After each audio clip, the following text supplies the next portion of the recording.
Supervisor বলতেছে ladies first, ladies first. তো সুঙ্কু ভাবছে যে এই তো শিখে ফেলছি 3 নাম্বার ইংরেজি, 3টে ইংরেজি শিখে ফেলছি, আমি তো পারি না ইংরেজি, 3টে ইংরেজি একসাথে শিখে ফেলছি, ম্যাডামরা তো যাই ফাটাই দেবো পুরো। তো সুঙ্কু তো মহা ভাবসাব নিয়ে পুরো নায়ক শাকিব খানের মতো হাঁটতে হাঁটতে স্কুলে চলে গেল। স্কুলে যাবার পর যখন ম্যাডাম ক্লাসে আসলো তখন সবাই দাঁড়ায় বললো গুড মর্নিং ম্যাম। তখন সুঙ্কু তো ইংরেজি শিখছে এবার, তো সুঙ্কু কি বলবে? সুঙ্কু বলল হ্যালো ডার্লিং। এই কথা শুনে ম্যাডাম তো পুরো রাইগে মেগে ফায়ার। ম্যাডামের কান নাক চোখ মুখ সব জায়গাতে আগুন বেরোচ্ছে, আরো কোন জায়গাতে যে আগুন বেরোচ্ছে কোনো ঠিক নাই, ঠিক আছে? তো সুঙ্কুরে বলল হাউ ডেয়ার ইউ।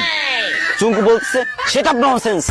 ম্যাডাম তো এবার পুরোই রেগে মেগে হট, বলছে চুঙ্কু চলো প্রিন্সিপালের কাছে, আজকে তোমার খবর আছে। এদিকে চুঙ্কু বলতেছে ম্যাম লেডিস ফার্স্ট।